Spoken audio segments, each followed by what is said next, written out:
কেনে। একদা এক ব্যক্তি ছিলেন যিনি তার বৃদ্ধ পিতামাতার প্রতি অত্যন্ত অনুগত ছিলেন। তার নিয়ম ছিল তিনি প্রতি রাতে সবার আগে নিজ হাতে তার পিতামাতাকে দুধ পান করাতেন। এক রাতে তিনি দুধের বাটি নিয়ে এসে দেখলেন যে তার পিতামাতা ঘুমিয়ে পড়েছেন। তিনি তাদের ঘুম ভাঙিয়ে বিরক্ত করাটা অপছন্দ করলেন।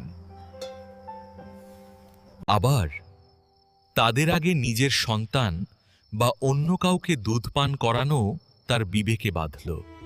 তার ছোট ছোট সন্তানেরা ক্ষুধার্ত ছিল এবং দুধের জন্য তার পায়ের কাছে এসে কান্নাকাটি করছিল।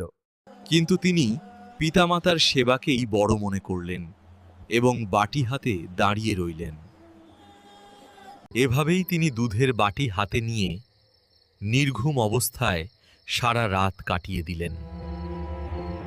অবশেষে যখন ভোরের আলো ফুটল, তখন তার পিতামাতা ঘুম থেকে জেগে উঠলেন। তিনি তখন পরম যত্নের সাথে সেই দুধ তাদের দুজনকে পান করালেন। পিতামাতা তার এই সেবায় এতটা খুশি হলেন যে তারা অন্তর থেকে তার জন্য আল্লাহর কাছে দোয়া করলেন।